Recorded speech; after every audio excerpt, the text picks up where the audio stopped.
El Consejo de Ministros ha aprobado un anteproyecto de ley para establecer como un delito específico la violencia vicaria, que es la que ejercen los agresores machistas, generalmente contra los hijos de una víctima para causarle dolor. María Auxiliadora Díaz Velázquez es magistrada titular del Juzgado de Violencia sobre la Mujer número 2 de Las Palmas de Gran Canaria. Nos atiende a esta hora de la mañana. ¿Qué tal? Muy buenos días.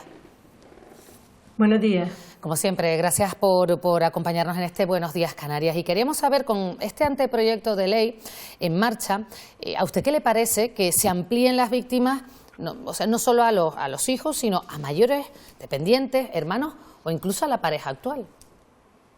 Hombre, sí, claro, el concepto de violencia vicaria no solamente se refiere a los niños y a las niñas, aunque es verdad que este anteproyecto únicamente se refiere a los niños y a las niñas para llevar a cabo una máxima protección, pero ese término de violencia vicaria se puede extender a cualquier allegado, a la pareja, a cualquier allegado, e incluso a lo que son las mascotas y también, por lo tanto, a lo que son los niños y niñas que integran la unidad familiar, ¿no? Con independencia del vínculo que pueda existir entre ambos, ¿no? Por lo tanto, es un concepto mucho más amplio, o un término, diremos, muchísimo más amplio que el que establece lo que es esta propia norma, ¿no? Esta propia norma lo que intenta es proteger a los niños y niñas como consecuencia de los actos de violencia de género.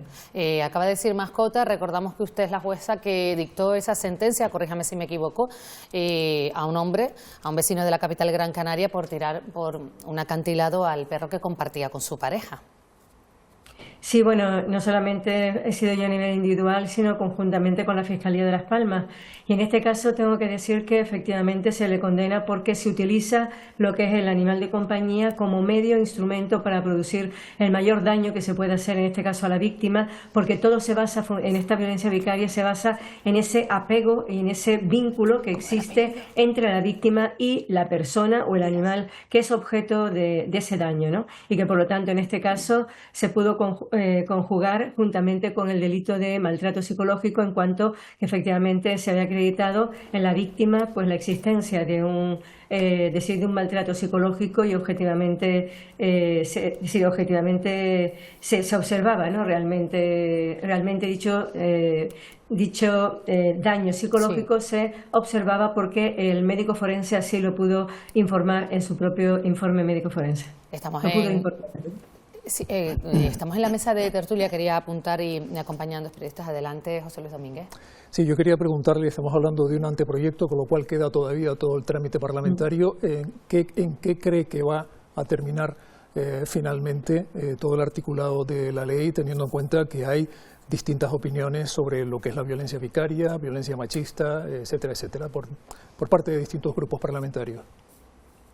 Bueno, vamos a ver, yo lo que he podido ver de la ley todavía no la he podido estudiar en profundidad, lo intentaré hacer este fin de semana, pero decirles que en principio la propia norma lo que intenta dar es, otra vez el legislador nos viene a decir que tenemos que proteger a los niños y niñas como consecuencia de esa violencia de género. Es decir, ya nos lo avisó hace muchísimo tiempo, en el año 2015, igualmente también en el año 2021 con la Ley Orgánica de Infancia, donde decían que los menores tienen que ser escuchados en cualquier procedimiento que les vaya a afectar. Y además nos incorporó el famoso artículo 94 del Código Civil, encargado como la suspensión de visitas en los contextos de violencia de género cuando los menores hayan vivido, sufrido o estado en un ambiente de violencia. Pues aquí de nuevo, otra vez, se configura por primera vez lo que es el concepto, pero un concepto jurídico. Hasta ahora es un término que fue acuñado por la psicóloga Sonia Bácaro, y ahora lo que ha hecho el legislador ha sido incorporar ese término como concepto jurídico y entender que cuando concurre estaríamos además ante otro tipo penal. Es decir, estaríamos hablando de un delito que se incorporaría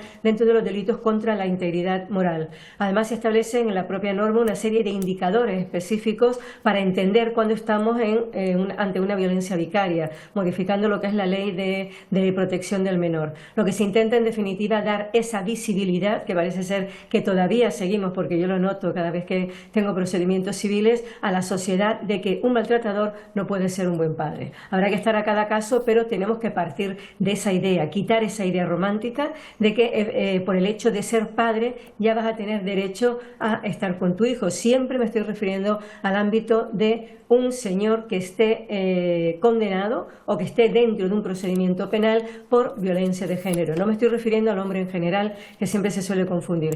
Es importantísimo distinguir de que el interés superior del menor no es el derecho del padre como consecuencia de la biología, ¿no? De la paternidad biológica, derecho a relacionarse con su hijo, sino que ser padre es mucho más que eso. Por lo tanto, si has sido condenado por violencia de género, lo que intenta la norma es proteger a esos niños y niñas para que vivan en un entorno libre de todo tipo de violencia. María Auxiliadora, también está con nosotros Raquel. Adelante, Raquel. Señora Díaz, me gustaría preguntarle, sabemos que la violencia vicaria no empieza ni termina con los asesinatos, a pesar de que efectivamente con los lamentables casos que hemos tenido en este país se ha puesto en actualidad. Y me gustaría preguntarle cómo va a atajar o cómo va a recoger en esa normativa esa violencia vicaria que quizás sí se vive invisible, previa, dentro de los enfrentamientos que pueden haber entre progenitores que estén separados y que se viven en el día a día, que están más relacionados con esta violencia psicológica difícil de mantener, que muchas veces con los menores, en dejar pasar una serie de límites para restar autoridad a otro progenitor, en comprar ese pequeño cariño, que quizás la huella que dejan los menores es mucho más grave y permanente, con el peligro que tiene que la normalice.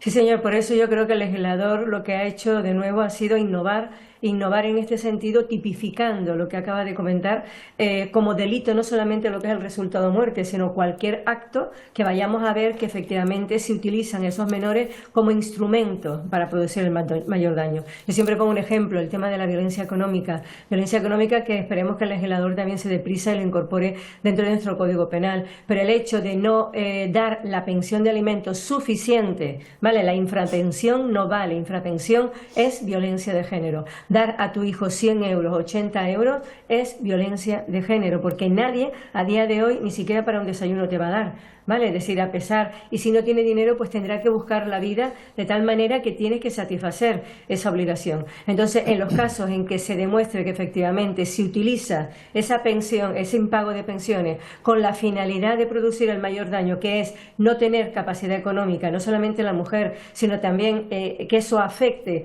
a los menores, se va a tipificar específicamente como violencia económica, pero mientras tanto podríamos decir que es un tipo de violencia vicaria, porque la finalidad es hacer también ese daño a los niños en cuanto que no van a tener el sustento suficiente como para llegar, por ejemplo, a fin de mes, ¿no? Entonces, no solamente va a ser resultado muerte, sino también cualquier resultado de carácter psicológico. De todas formas, habrá que esperar a lo que diga el legislador para ver claramente cuál es el tipo penal, pero en este caso lo que está claro es que se incorpora como un delito autónomo en lo que es el ejercicio de la violencia vicaria, delito autónomo dentro de los delitos contra la integridad moral. Eso es muy importante. Magistrada María Auxiliadora Díaz, muchísimas gracias por habernos acompañado estos minutos. Que tenga un buen día.